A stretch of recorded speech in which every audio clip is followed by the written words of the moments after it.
त्यो हुटुटी भएको युवा सुदन गुरुङ दाइ हो भने हामीले सपोर्ट गर्नुपर्छ किनकि आजसम्म उहाँले भ्रष्टाचार गरेछ र छैन नि कुनै कोहीसँग लबिङ गरेछ र छैन बुझ्नु पनि यथार्थ कुरा हो हिजो हाइज्याकर भन्ने तपाईहरु यति बेला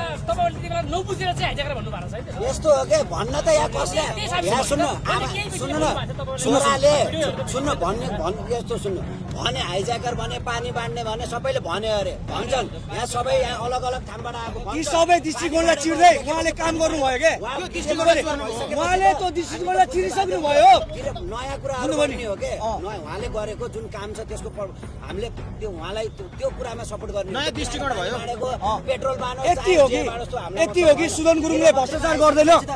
बुझ्नु पनि सपोर्ट गर्ने त पुरा हजुरले पुरानो कुरा यदि त्यो डेडिकेटेड पात्र कोही हो भने चाहिँ सुदन दाइ नै हो के उहाँले गरेको कामहरू आजसम्म इतिहासमा पनि गृह मन्त्रालयको पदमा बसिसकेपछि कुनै पनि गृहमन्त्रीले गरेको थिएनन् होइन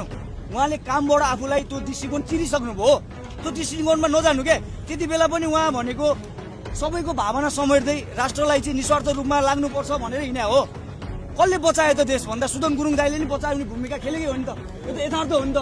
यो जनादेशको सरकार जुन 2 तिहाईको सरकार आयो यसमा मेन भूमिका कसको छ त यो आउनुमा त्यो त सुदन गुरुङ दाइको छ नि त यथार्थबाट त हामी वञ्चित हुन सक्दैनौँ नि त हामी अहिले व्यक्ति विशेषलाई सपोर्ट गर्न मात्रै आएको होइन नि त उहाँको काम देखेर उहाँको काम गर्ने शैली देखेर र गृह मन्त्रालयमा नेपाललाई सुशासन कायम गराउन यदि चाहिन्छ कुनै पात्र भने त्यो सुदन गुरुङ दाइ नै हो भन्ने बुझेर आएको हो नि त अहिले हस्ताक्षर अभियान चाहिँ देशव्यापी हुन्छ कि यहाँ मात्रै होइन हामी देशव्यापी लान्छौँ यसमा चाहिँ मद्दत युथले पनि गर्छ सबैले गर्छन् यसमा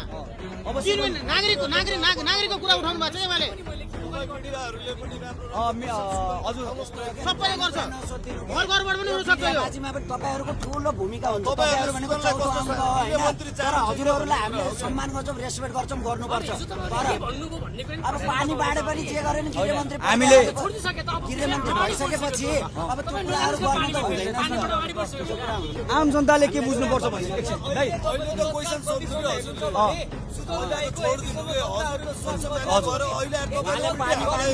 हामीलाई हाने जस्तो भयो के फेरि हो सही भाइ तिमीले हामीले पनि पानी बाढे आउँ त होइन सुन्नु एकछिन है एउटा कुरा के सुन्नु भने एकछिन के सुन्नु भने हजुरहरुले पनि त्यसरी सोध्नु न त फेरि यता सुन्नु होइन हो ल अब सुन्नु अब के भने सुदन दाइलाई हो राष्ट्र निर्माणमा चाहिँ आफ्नो समय होइन आफ्नो योजना आफ्नो परिकल्पना चाहिँ दिने एउटा हुटुटी छ क्या त्यो हुटुटी भएको युवा सुदन गुरुङ दाइ हो भने हामीले सपोर्ट गर्नुपर्छ किनकि आजसम्म उहाँले भ्रष्टाचार गरेछ र छैन नि कुनै कोहीसँग लबिङ गरेछ र छैन बुझ्नु पनि यथार्थ